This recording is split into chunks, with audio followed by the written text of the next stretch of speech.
नमस्कार दोस्तों, मैं रण सिंह पवार। आप देख रहे हैं पीएमएफओ न्यूज़। इस समय गंगवा गांव के अंदर बैठे हैं और जो गंगवा गांव है वो डिप्टी स्पीकर हरियाणा का गांव है जो अब सुरक्षित नहीं रहा। ये बात मैं नहीं कह रहा, क्योंकि यहाँ के जो चोर अपराधी है लगातार जो है बेखौफ घटनाओं को अंजाम दे रहे हैं। ऐसा लगता है कि चोर और अपराधियों को अब हरियाणा पुलिस, हिसार पुलिस का किसी प्रकार का भय नहीं लगता।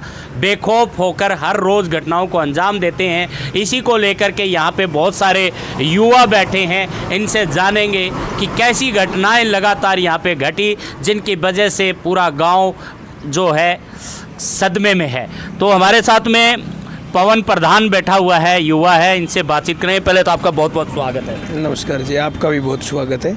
तो पवन प्रधान, क्या कहना चाहेंगे कि लगातार इस तरह की घटनाएं, एक मर्डर का मामला आया, फिर चोरियों पे चोरियां होती जा रही है, तो ये घटनाएं आखिर क्या मानते हैं, इनके कारण लगातार क्यों हो रही है आपके गांव? घटना देखो जी, मैं बताऊँ आपको, अपराध की कोई सीमा नहीं होती और अपराधी दिन प्रतिदिन नशे के कारण बढ़ते जा रहे हैं। जड़ से जब तक नशा का कंट्रोल नहीं होगा तब तक अपराधी इसी तरह काम करते रहेंगे, क्योंकि पुलिस में के संज्ञान में भी ये चीज़ें होती है और सरकार के नुमाइंदों के भी संज्ञान में ये चीज़ें होती है, गांव के मौजूद व्यक्तियों के भी संज्ञान में ये चीज़ें होती है। परंतु जब बीच की कड़ी होती है वो बता देती है पुलिस को, परंतु पुलिस ऊपर लेवल के आदमी, अधिकारी जैसे एमएलए लेवल के हो गए, एमपी लेवल के हो गए, उनके कहने से ही चलती है। क्योंकि बीच के जो माध्यम है, गांव का कोई भी बीच का व्यक्ति होता है वो उनको कंप्लेंट जरूर कर सकता है, परंतु कंप्लेंट के बाद में कार्रवाई उनकी करनी है या ना करनी है वो एसपी लेवल, एमएलए लेवल के हाथ में होती है। और कहाँ किस स्तर पे उनको देखा जाए ये अपराधी लोग ही बता रहे हैं। तो आपके गांव में आपने कहा कि नशे की वजह से अपराध लगातार बढ़ता जा रहा है, चाहे वह चोरी का मामला है और जो मर्डर का मामला अभी आया, पीछे एक महिला की मौत, हत्या कर दी गई, उसमें भी किसी नशेड़ी का मामला आया। तो क्या नशे का प्रकोप आपके गांव में बढ़ चुका है? देखो जी, मेरे गांव की नहीं, मैं पूरे हल्का की बात करूंगा, क्योंकि नलवा हल्का मेरे परिवार के समान, क्योंकि मैंने इलेक्शन लड़ा था निर्दलीय। तो मेरे कहने का अधिकार यही है कि जी नशा जो है ना वो चरम सीमा पे है, गंगवा गांव का नहीं, पूरे नलवा हल्के का। और इसको कंट्रोल करने के लिए पूर्ण रूप से मेरे पारिवारिक संबंध है, जैसे कि रणवीर गंगवा जी को, उनको भी मैं बताना चाहता हूँ इसके माध्यम से कि वो कंट्रोल करें इस चीज़ को। क्योंकि नशा एक तस्करी का मामला है। जो तस्कर होते हैं वो बड़े लेवल पे पैसे देके प्रशासन को, और मैं तो यही कहूँगा कि इस तरह की अगर घटनाएं चलती रहती है तो बहुत से, जैसे कि चोरियां, टोकस गांव है यहाँ, पातन के टोकस के गांव में 2.5 लाख 3 लाख रुपए का सोने का जो गहना होता है वो मान लो घर में सुरक्षित होता है। पहले ये मानते थे कि घर की कुंडी लगा दी है, घर में व्यक्ति है तो सुरक्षित है, परंतु अब ऐसा मेरे को नहीं लग रहा कि कोई सुरक्षित है। क्योंकि जब भी जिस चोर को या किसी को भी पता चलता है तो वो पूर्ण रूप से उसकी देख रेख करके, उसको ट्रैक करके उसको चोरी करने का काम करता है। परंतु मैं ये कहता हूँ कि जिस तरह चोर दिन प्रतिदिन बढ़ते जा रहे हैं और अपने लेवल पे वो ट्रेस करते हैं, तो पुलिस का भी एक ट्रेस का माध्यम होता है, क्योंकि डबिंग सिस्टम होता है एक, वो उठा कर पुलिस देख सकती है कि कौन कौन व्यक्ति यहाँ इस टाइम पे थे। परंतु जब पुलिस के संज्ञान में बार बार चक्कर काट रहे हैं लोग, यहाँ के जो लोकल आदमी हैं वो बड़े परेशान हैं। इस लेवल में रणवीर गंगवा जी को स्टेप उठाना चाहिए कि अगर कोई भी कार्रवाई, जैसे कि चोरियां होती है, मर्डर होते हैं, इसको संज्ञान में लेने के लिए तुरंत प्रभाव से डबिंग सिस्टम उठाया जाए और इसमें कौन कौन व्यक्ति वहाँ है उन पर कार्रवाई की जाए। और कार्रवाई करने के बाद में चोरों को पूर्ण रूप से सलाखों के पीछे डाला जाए, ताकि ये जो नशा है ये भी घटेगा और चोरियां भी घटेगी जी। तो दोस्तों, अभी बात पवन प्रधान जी ने ये कही कि जो नशे की वजह से ही ये चोरियां और जो मर्डर केस सामने आ रहे हैं। दूसरा बात कहा कि चोर बेखौफ इतने हो चुके हैं, किसी तरह का कोई खौफ उनके नहीं है दिमाग में। कि पहले चोरी होती थी सुनसान घरों में, लेकिन अब सोए हुए के भी घर के अंदर घुस करके अगर चोर सामान निकाल ले तो आप अंदाज़ा लगा सकते हैं कि चोर कितने अपने आप में बेखौफ है।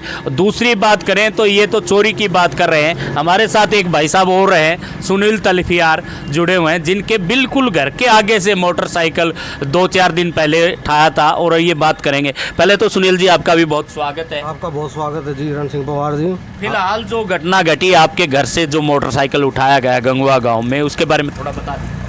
जी ये घटना है जी होली के दिन की। जैसे 7:06 पे मैं एक बार आया था सामान देने, वहाँ उस टाइम मोटरसाइकिल खड़ा था मेरा, और उसके बाद में मैं नहाने चला गया। लगभग 7:10 से 8 बजे के बीच में मोटरसाइकिल घर के आगे से उठा के ले गए। अब इससे आप अंदाज़ा लगाओ कि अगर घर के आगे से अगर कोई चीज़ उठ रही है तो गांव कितना सेफ है। अभी थोड़े दिन पहले यहाँ पे मर्डर हुआ था, वो भी बिल्कुल घर के आगे हुआ था। अब कोई यूँ सोच रहा है कि इसके साथ हो गया, मेरे साथ नहीं हुआ, तो नंबर तो सबका है, क्योंकि ये जो है नशेड़ी ये एक गैंग की तरह पनप रहा है। अभी ये 1-2% मान सकते हैं, आने वाले दिनों में माहौल ऐसा बिगड़ जाएगा यहाँ पर अगर इनके ऊपर प्रशासन ने लगाम नहीं कसी, या युवाओं को, पंचायत को संगठित होना पड़ेगा।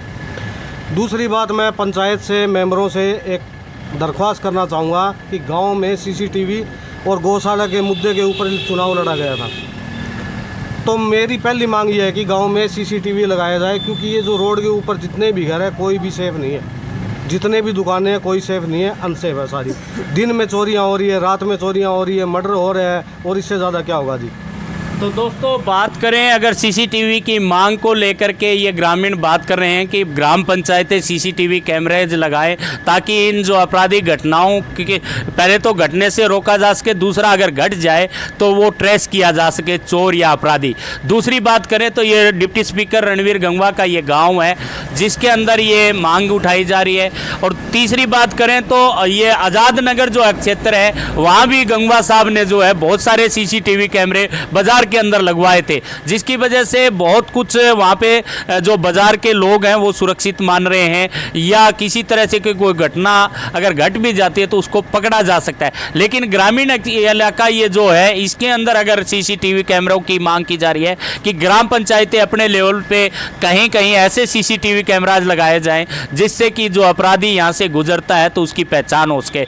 और दूसरा, यहाँ पे जो चुनाव लड़ा गया था उस समय भी ग्राम पंचायतों के जो उम्मीदवार थे इन्होंने कहा था कि गांव में CCTV कैमराज लगवाएंगे, गांव में गौशाला बनवाएंगे, लेकिन अभी तक ग्राम पंचायतें, नवनिर्वाचित ग्राम पंचायतों का जो कार्य है वो अभी तक गांव के विकास के लिए शुरू नहीं हो पाया है, क्योंकि ग्राम पंचायतों को जो अधिकार दिए गए हैं सरकार की तरफ से उसके लिए लगातार ग्राम पंचायतें तो आंदोलन पे चल रही है। इसलिए जो ये घटनाएं घट रही है इनकी तरफ कोई ध्यान शायद ग्राम पंचायतों का नहीं है, क्योंकि अभी ग्राम पंचायतें आंदोलनों में व्यस्त नज़र आ रही हैं। तो ये तस्वीर हम आपको दिखा रहे थे गंगवा गांव की, और तमाम जो युवा यहाँ पे बैठे हुए हैं इन पे मंथन चल रहा है। तो हम फिर करेंगे पवन प्रधान जी से। हाँ जी, मैं सरपंच महोदय से व डिप्टी स्पीकर से अरदास करूँगा, क्योंकि गांव और हल्का उनका है। गांव सरपंच पंचायत के अंदर आता है, हल्का